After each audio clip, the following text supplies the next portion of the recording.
Résister au plus fort, ruse, mensonge et masque. Résister signifie s'opposer à une force, à un pouvoir en place, à une personne qui serait supérieure, plus puissante que soi. Les ruses, les mensonges et les masques sont les armes favorites des plus faibles pour vaincre les puissants.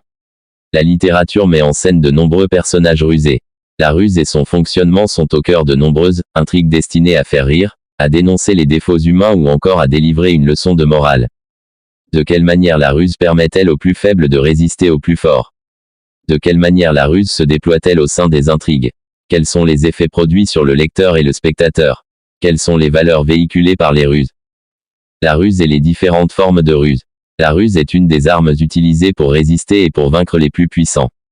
Il convient de la définir pour distinguer les différentes formes de ruse, à savoir le mensonge, le déguisement, le détournement par la parole. Définition de la ruse. La ruse est le moyen utilisé par les plus faibles pour se jouer des plus puissants. Ruse. La ruse est un procédé habile pour tromper l'autre. Le mot « ruse » est synonyme de « feinte », de « piège », de « machination », de « stratagème », de « subterfuge ». La ruse repose sur la force mentale, c'est-à-dire l'intelligence, et non sur la force physique. Le rusé profite souvent de la naïveté de son adversaire pour le tromper et le vaincre. Dans la fable « Le corbeau et le renard » de La Fontaine publiée en 1668, le renard se sert de la ruse.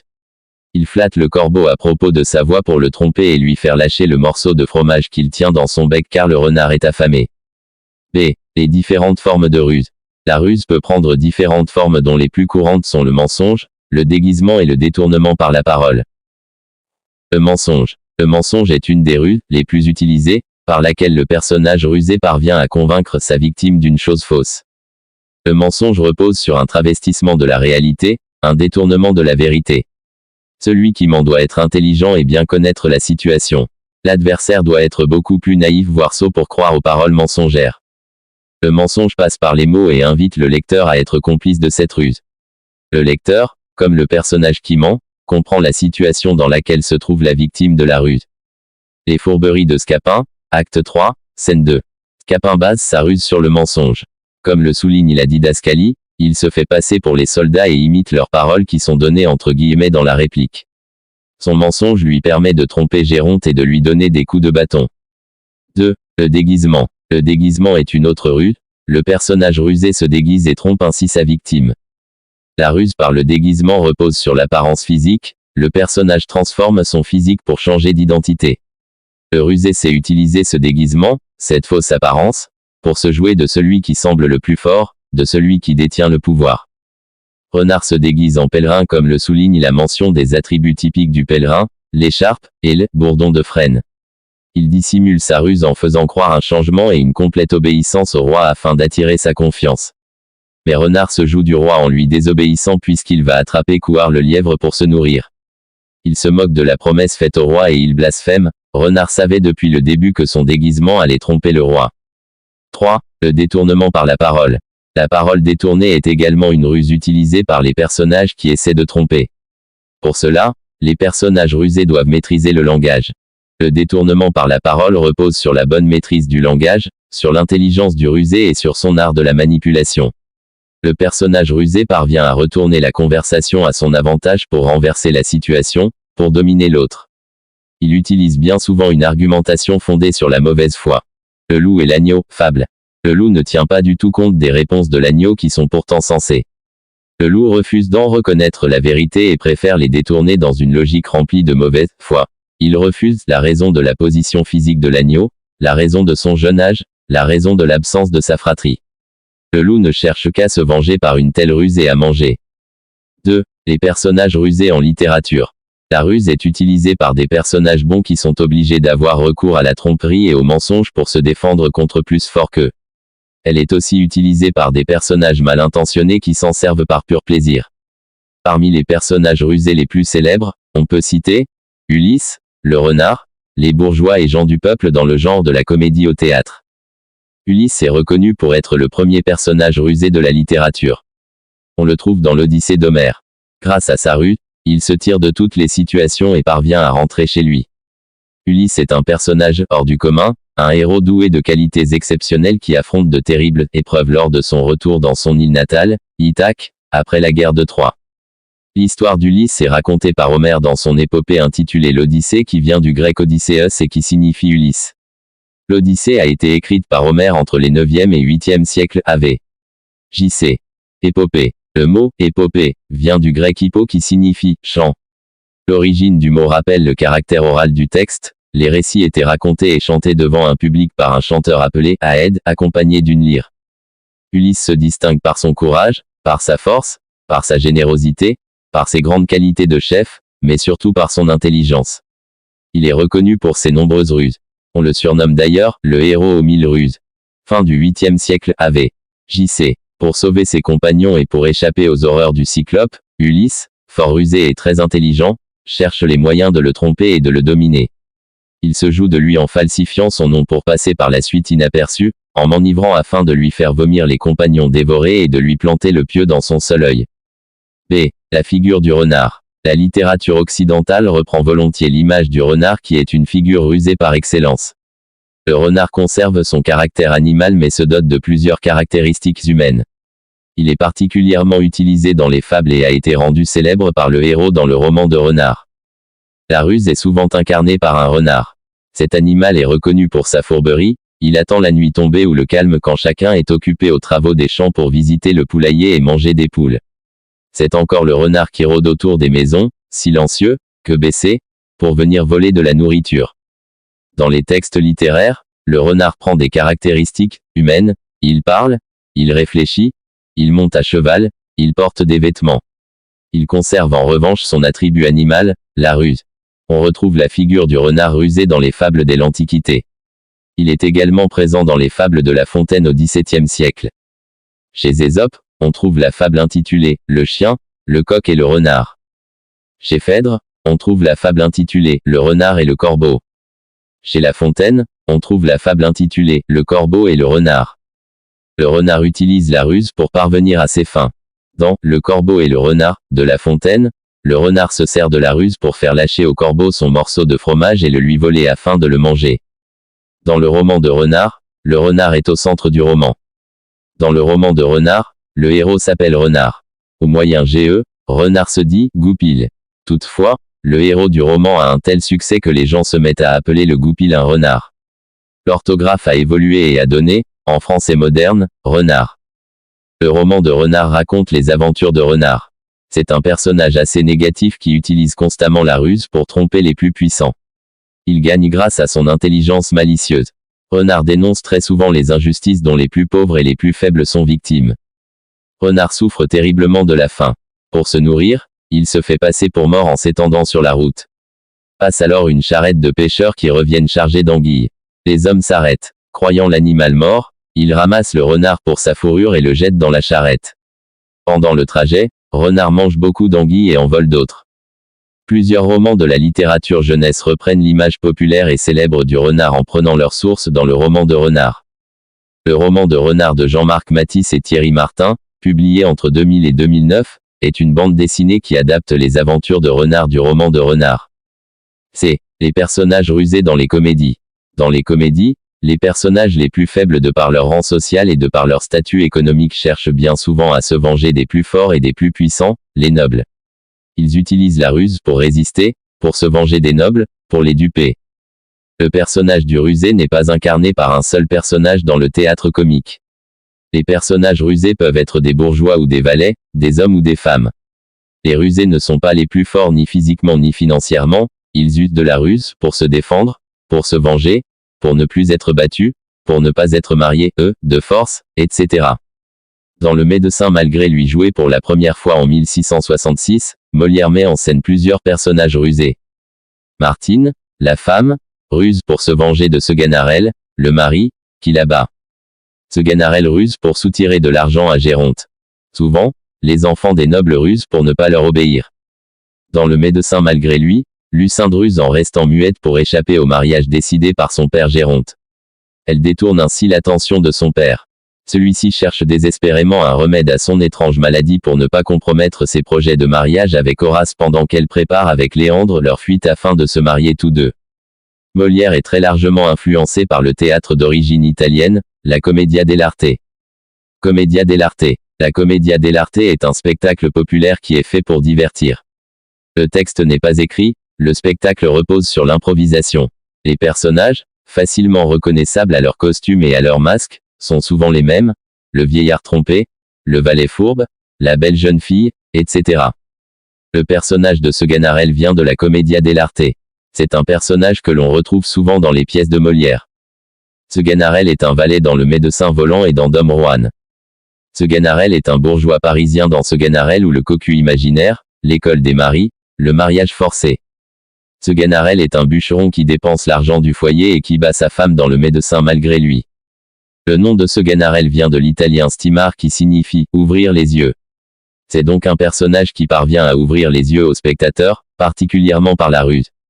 Sganarelle est un personnage rusé qui utilise son sens de la tromperie et son intelligence pour ne plus être battu, pour soutirer de l'argent aux nobles, pour se sortir d'une affaire délicate. Le malade imaginaire, acte 2, scène 4. Sganarelle est devenu médecin malgré lui.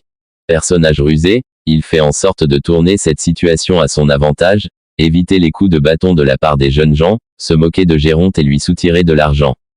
Ainsi, il trompe Géronte en se faisant passer pour médecin, il en imite les gestes lors de l'auscultation comme le suggère la didascalie.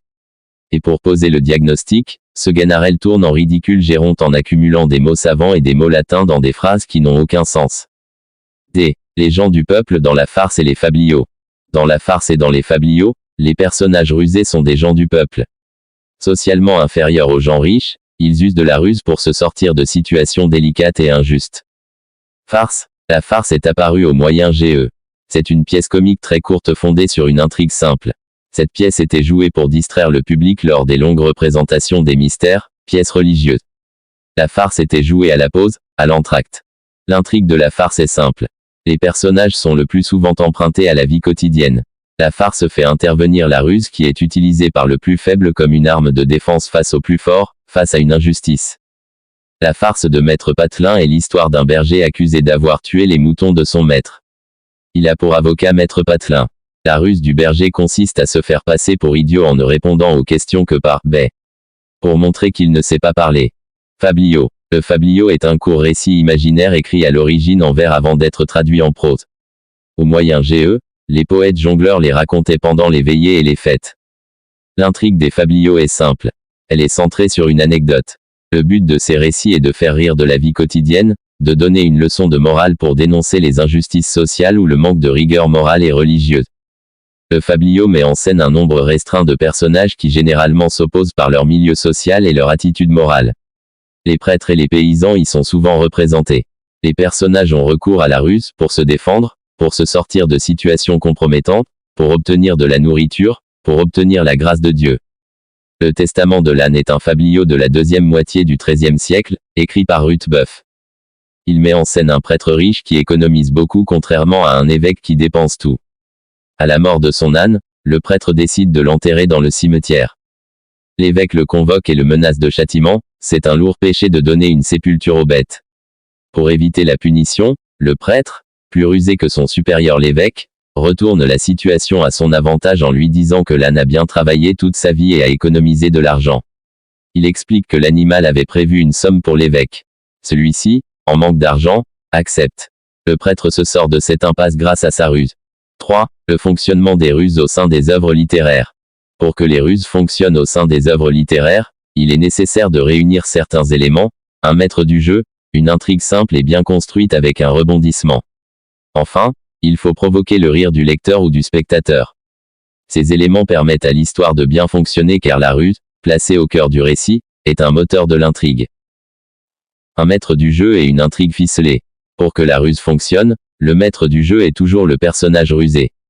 C'est lui qui, par ses tromperies, ses mensonges, son intelligence, fait avancer l'intrigue qui repose souvent sur le schéma narratif. Les rebondissements permettent de souligner la ruse du personnage et d'arriver à la situation finale, souvent une situation heureuse dans laquelle le personnage rusé parvient à ses fins. Pour que la ruse réussisse, il faut un maître du jeu. Le personnage rusé maîtrise la situation, c'est lui qui l'oriente. Il conduit la conversation, se joue de son adversaire pour le ridiculiser, pour le manipuler. Les fourberies de Scapin, acte 2, scène 7. La ruse de Scapin repose sur la maîtrise de la situation qu'il dramatise totalement. Les didascalies soulignent que Scapin met en scène sa recherche affolée et donc exagérée de Géronte. Les nombreuses questions de Géronte qui restent sans réponse montrent que Scapin refuse par stratégie délibérée de lui répondre. Enfin, la ruse de Scapin est explicitement dévoilée par l'invention de l'enlèvement de Léandre. Scapin maîtrise la situation du début jusqu'à la fin car Géronte croit à ce qui lui est dit et se décide finalement à donner l'argent de la rançon. L'intrigue repose sur la ruse. Pour que la ruse soit efficace, l'histoire doit être rythmée par de nombreux rebondissements et suivre le schéma narratif. On retrouve ce schéma narratif dans le roman de Renard. Dans le récit, Renard et les anguilles, le cœur de l'histoire se constitue d'une ruse et suit le schéma narratif. Renard doit trouver un moyen de se nourrir. Les étapes de l'histoire sont les suivantes. La situation initiale, Renard cherche désespérément à manger et feint d'être mort au bord de la route. L'élément perturbateur, des marchands arrivent près de Renard avec une charrette chargée de harengs frais, d'anguilles, de lamproies et de poissons. Les péripéties, Renard se fait passer pour mort sur la route en se couchant à terre, pattes écartées, langue pendante. Les marchands tombent dans le piège. Ils récupèrent l'animal pour prendre sa fourrure. Ils le jettent à l'arrière de la charrette. Le dénouement, Renard mange une grande quantité de poissons frais, vole plusieurs colliers d'anguilles. Fier de lui, en sautant de la charrette, Renard lance des mots moqueurs aux marchands qui se sont fait berner. On retrouve également le schéma narratif dans les comédies de Molière, chaque acte a une fonction précise. Le premier acte place le cadre, les personnages, l'intrigue, on parle d'acte d'exposition. Le deuxième acte concerne davantage l'action avec le déroulement de la ruse, on parle d'acte concentré sur l'action. Le troisième et dernier acte a pour but de résoudre l'action et les problèmes soulevés par la ruse, on parle d'acte de dénouement. La structure des fourberies de Scapin suit cette organisation. Exposition, les fils respectifs de Géronte et Argante, Léandre et Octave, ont épousé en cachette les jeunes filles qu'ils aiment alors que leur père les destine à d'autres. Les fils appellent Scapin à l'aide. Action, Scapin met en place sa ruse qu'il destine aux deux pères. C'est Argante qui sera le premier trompé, Scapin lui explique que le frère de la femme d'Octave acceptera de rompre le mariage contre de l'argent. Pour finir de le convaincre, Scapin va jouer les spadassins violents, prêt à tuer Argante. Vient ensuite le tour de Géronte à qui l'on fera croire qu'il faut payer une dette pour libérer son fils, fait prisonnier sur une galère pour un repas. Dénouement, Scapin décide de se venger de Géronte car, à cause de lui, il a été obligé de révéler la vérité des 3 vols à Léandre. Il fait donc croire au vieux père que le frère de Hyacinthe, c'est-à-dire Léandre, veut le tuer. C'est ainsi que Géronte se retrouve piégé, caché dans un sac afin de regagner sa maison sans risque. Scapin en profite pour se faire passer pour l'ennemi et frappe Géronte à 2 reprises jusqu'à ce que ce dernier sorte la tête du sac et comprenne la supercherie. Les deux pères veulent se venger, d'autant plus que Géronte croit avoir perdu sa fille de Tarente. Heureusement le hasard fait bien les choses, Octave présente sa femme Hyacinthe qui est en fait la fille de Géronte, et Argante reconnaît sa fille Zerbinette grâce à un bracelet. Scapin obtient le pardon des 2 vieillards en faisant croire qu'il est blessé. Le retournement de situation finale constitue un rebondissement important dans l'intrigue et dans la réussite de la ruse. Ce retournement de situation est un bouleversement inattendu dans l'intrigue. Les fourberies de Scapin, acte 3, scène 10. Le retournement de situation ici est un élément joyeux pour Octave, il va épouser celle qu'il souhaitait, à savoir Hyacinthe. Sa ruse a fonctionné mais plus encore, il se retrouve dans la légalité de ce mariage, son père lui donne son consentement. Les masques sont levés. Une fois les filles retrouvées, les pères peuvent offrir, comme convenu, leurs mains. Hyacinthe était bien destinée à Octave. Ce rebondissement permet en plus de proposer une fin heureuse à cette comédie de Molière. B. L'importance du rire. Le rire est très important dans la mise en scène de la ruse, particulièrement au théâtre. La ruse est souvent utilisée pour se moquer des plus forts et les tourner en ridicule. Pour susciter le rire chez le lecteur ou chez le spectateur et pour assurer la bonne réussite de la moquerie, les auteurs utilisent des techniques pour faire rire. Ces techniques correspondent à différents types de comiques dans les textes. On distingue le comique de mots, le comique de caractère, le comique de geste, comique de mots. Le comique de mots repose sur les mots, les jurons, les insultes, les jeux de mots. Dans les fourberies de Scapin, la répétition de « diantre » ou de « que diable allait-il faire dans cette galère » par Géronte relève du comique de mots. Comique de situation. Le comique de situation repose sur une situation qui suscite le rire. Lorsque les autres personnages prennent ce Ganarelle pour un médecin dans le médecin malgré lui, les spectateurs rient. Comique de caractère. Le comique de caractère correspond à une caricature de certains traits de caractère. Harpagon est l'incarnation de l'avarice. Son trait de caractère devient d'ailleurs le titre de la pièce de Molière, l'avare, 1668. Harpagon reste jusqu'à la fin de la pièce, un avare incorrigible passionné par son argent et obsédé par la disparition de son coffre rempli de pièces d'or. Comique de geste. Le comique de geste repose sur les gestes des personnages qui font rire. Les coups de bâton que ce Ganarelle reçoit dans les fourberies de Scapin amusent le spectateur. 4. Les finalités de la ruse. La ruse est utilisée principalement pour plaire et divertir le lecteur ou le spectateur et pour délivrer une leçon de vie et de conduite. Elle permet aux écrivains et aux dramaturges de réfléchir à la vie humaine et aux rapports entre les hommes. Plaire et divertir. Le roman de Renard, les fables, les comédies, les farces, les fabliaux utilisent la ruse pour provoquer le rire chez le lecteur et le spectateur. Ils ont pour fonction de plaire et de divertir. Les animaux comme personnages, les personnages stéréotypés comme les valets, les petits bourgeois, les prêtres, les époux trompés suscitent naturellement le rire. Ils garantissent au lecteur ou au spectateur des moments plaisants et divertissants. Les histoires des fabliaux sont généralement courtes et se lisent rapidement. Le lecteur s'en amuse. Le lecteur s'amuse du quiproquo dans le fabliau Estula. Estula est le nom du chien. Deux frères partis voler auprès de cette riche maison s'interpellent en disant « Es-tu là ?» Les maîtres croient qu'il s'agit de leur chien qu'ils découvrent doué de la parole. En écrivant ces fables, La Fontaine a repris le précepte du poète Horace, placer d'Auxerre, plaire et instruire. En ce qui concerne le plaisir et le divertissement, chaque fable de La Fontaine offre un moment agréable à tous les lecteurs de tous les âges. Les fables peuvent se lire et se relire tout au long d'une vie et se comprendre différemment d'un moment de la vie à l'autre. Pour assurer le plaisir et le divertissement de ses lecteurs, La Fontaine utilise des animaux comme personnages en leur donnant des caractéristiques humaines, la parole, les gestes, les vêtements, les pensées. Il peut également proposer une double ruse dans une même fable pour montrer que le trompé devient trompeur et que le trompeur se trouve dupé. Le renard et la cigogne, fable. Le lecteur se réjouit de trouver deux ruses dans une même fable, de voir comment le renard se moque et se joue de la cigogne en lui donnant de la soupe à boire et comment la cigogne se venge de l'affront de renard en le dupant à son tour. B. Une leçon de vie et de conduite. En utilisant des personnages rusés, les écrivains et les dramaturges cherchent à délivrer une leçon de vie et de conduite. Les textes où la ruse est centrale délivrent souvent une morale. Parfois, les personnages rusés sont punis. D'autres fois, les personnages rusés sont au contraire valorisés et se tirent de toutes les situations. La leçon de morale invite à réfléchir sur la conduite et le comportement des personnages et au-delà, des hommes dans la société. Je me sers d'animaux pour instruire les hommes. La morale se trouve fréquemment dans les fables et dans les fabliaux. Elle donne une leçon au lecteur. L'auteur utilise généralement le présent de vérité générale, des formules générales, des formes impersonnelles ou des proverbes. La morale peut se situer au début ou à la fin dans une fable et toujours à la fin dans les fabliaux. Le renard et l'écureuil, fable. La morale se situe à l'ouverture de cette fable. La Fontaine utilise la forme interrogative, la forme impersonnelle, il ne se faut, les mots qui vont donner l'idée générale de la leçon et du contenu de la fable, moqué, misérable, heureux, pour inviter le lecteur à se garder de la moquerie et à juger une situation malheureuse car le mauvais sort peut se retourner contre lui. Si les récits de ruse permettent de voir que la ruse peut sauver les plus faibles dans leur résistance contre les plus forts, ils analysent également le comportement des rusés et donnent une leçon de conduite les concernant. Cela permet au lecteur de relever les défauts des hommes, de juger les attitudes à ne pas avoir, de constater parfois la cruauté de la vie.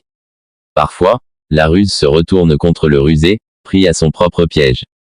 L'auteur suggère que l'honnêteté, par opposition à la tromperie, demeure une valeur sûre et reconnue. Dans la farce du pâté et de la tarte datant du XVe siècle, le pâtissier Gautier se fait voler un pâté. Il punit le voleur en le battant et attend que son complice, un certain Baillevent, vienne se rendre.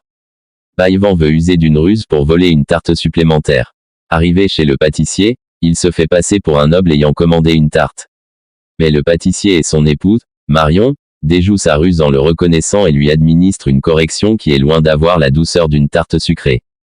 Les rusés mal intentionnés s'en sortent parfois. Ils sont parvenus à duper plus faibles qu'eux. La leçon de vie est alors bien négative et pessimiste, les mauvais s'en sortent pendant que les bons subissent. Dans le récit, Renard et les anguilles, Renard dupe les marchands de poissons en se faisant passer pour morts au bord de la route. Renard leur mange une grande quantité de poissons. Le rusé mal attentionné s'en sort pendant que les pauvres marchands perdent le fruit de leur travail. C'est une réflexion sur les rapports humains. L'utilisation de la ruse en littérature incite le lecteur ou le spectateur à réfléchir sur les rapports humains. Cette réflexion aboutit généralement à une critique de la société et des rapports humains dans différents domaines, social, religieux, sentimental. Souvent, les récits dans lesquels on trouve un personnage rusé sont une critique de l'injustice sociale. Le plus faible, souvent pauvre et démuni, peut être victime de la ruse d'un plus fort. Le lecteur constate alors les dysfonctionnements de la société basés sur des différences et des injustices. Dans son fabliau intitulé Les Trois aveugles de Compiègne, datant du XIIIe siècle, Courtebarbe met en scène trois aveugles très pauvres qui sont victimes de la tromperie d'un clerc, riche, rusé et méchant. Ce dernier abuse de leur infirmité et de leur pauvreté en faisant croire qu'il donne à l'un d'entre eux une pièce d'or pour aller manger. Sa fausse générosité et sa malhonnêteté mettent les trois aveugles qui ne peuvent payer à l'aubergiste leur repas dans l'embarras. L'auteur se moque de certains défauts comme l'hypocrisie, l'avarice ou l'égoïsme. Dans le Testament de l'âne, l'auteur Rutebeuf se moque des religieux. Les hommes d'église répètent dans leurs sermons la nécessité du partage et de l'humilité, les hommes doivent savoir se contenter de peu et se nourrir de la parole de Dieu. En réalité, le prêtre et l'évêque sont tous deux très riches dans le fabliau. De plus, le prêtre est avare et l'évêque est très dépensier, aucun des deux ne pense à partager leur fortune. Les récits de ruse révèlent l'injustice sentimentale au sein de la famille quand le père décide du mariage pour ses enfants. Cela était fréquent dans les familles au XVIIe siècle, le père choisissait l'époux ou l'épouse pour sa fille ou pour son fils sans tenir compte des sentiments de ses enfants. Le médecin malgré lui, acte 2, scène 5. Léandre est en train d'établir une ruse pour pouvoir voir Hyacinthe, pour sauver son amour voire son mariage avec elle. En s'opposant ainsi à la volonté de Géronte, le père de Hyacinthe, il ne respecte pas l'autorité paternelle et il est poussé à compromettre Sganarelle dans sa ruse. Molière critique ainsi le comportement autoritaire des pères qui décident de la vie sentimentale de leurs enfants.